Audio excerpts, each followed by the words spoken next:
Hello, I'm very happy that we can do that I can read one chapter from my book, Who Am I? A guidebook to your sense of life.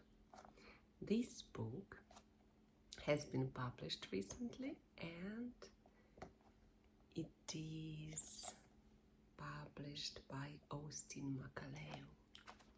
So it is a very, very famous publishing company, and today I want to read you one chapter from this book.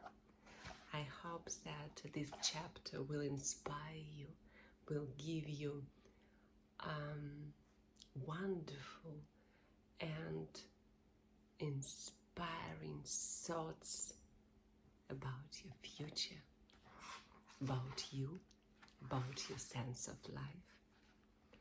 So here you can see different topics, and each chapter is like a little step to your sense of life.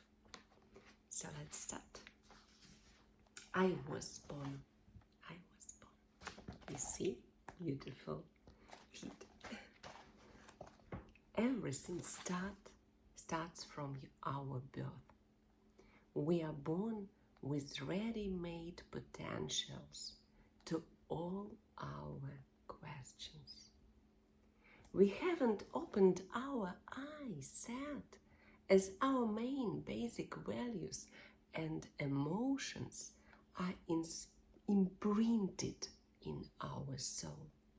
Usually our main values, which we will subsequently manifest in the world, fall into three categories. There are the important tools and the prism through which we will act, make decisions, dream, and think. They will be our main reference points in everything we do and where we live. If you could ask yourself as a newborn, why am I here? As a baby could easily answer in great detail about all the tasks that our soul packed in our life mission. All the tests that we must go through in order to obtain the necessary resources and knowledge in order to realize our purpose of life. And of course, we would answer, what is our biggest value and what we can pass on to the world. The soul of the child is still in close contact with his or her consciousness. The child can hear their soul, understands the meaning of the inner universe, and feels a connection with the spiritual life that they left in order to go through the earth's life. In this map of the world, everything would seem clear and understandable. Only the child cannot speak, cannot talk about this experience and share their soul's wisdom.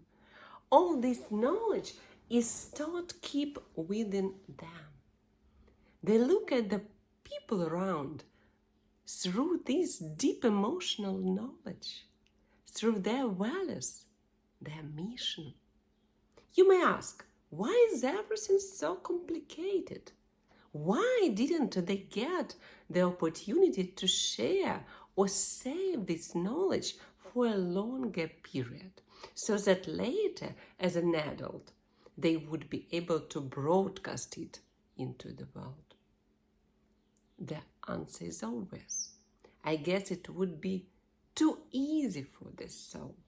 In this case, the soul wouldn't be able to seek, struggle, find the important answers.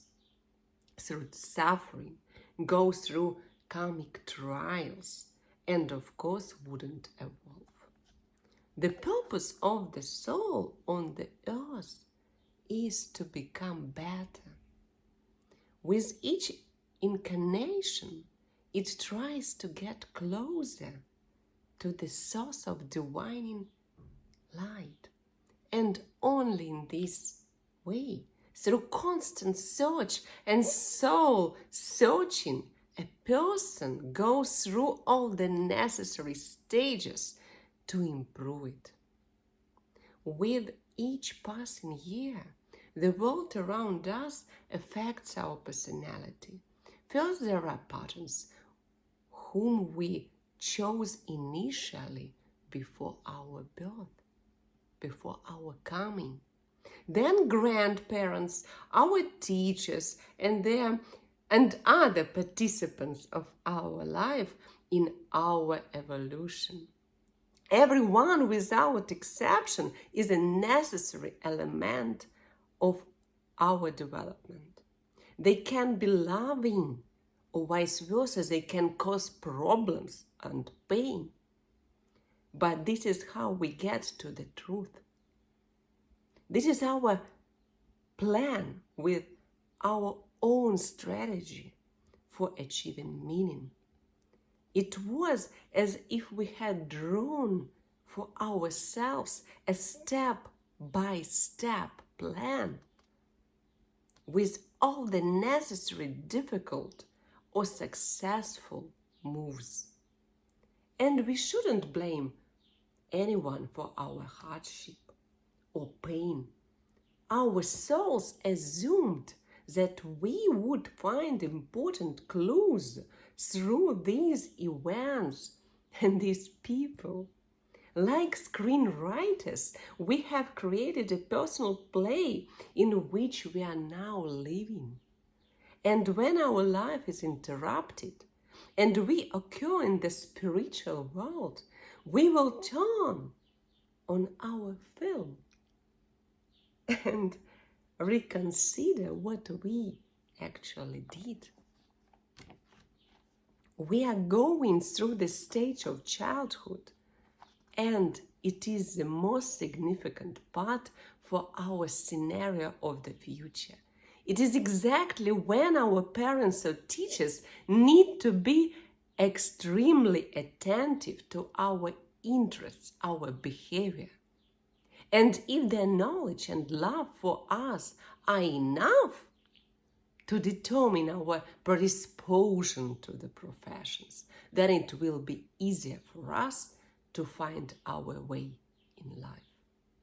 Their task may even be to create conditions for our development and search for ourselves and our talents. For example, taking us to the right courses, reading the right books to us, watching movies, or doing what is really important for us. If this does not happen, or worse, the parents try in every possible way to erase the picture of our values and purpose, imposing their own values and personal goals, then our process of self-knowledge will be longer and more complex. However, there are brilliant personalities who clearly understand their task and what they need to do before the age of five. Yeah, it is this age. They're adamant in their position, and it is impossible to convince them of the opposite. They know exactly who they are and why they came into this life. A great example, the story of the great artist Dali. When he was less than 5 years old, he loved to draw. He was sure that this was his calling, and his parents tried their best to convince him of the opposite thing. The generation of lawyers expected him to continue their legal dynasty. One day they took him to an art exhibition, and their intention was to convince their son to give up on the dream of becoming an artist. and they hoped that when he saw the paintings of the great masters, he would lose faith in himself, quit drawing, and take up more exact sciences. He agreed to go with them. When they left the gallery, they were eager to ask about his impressions.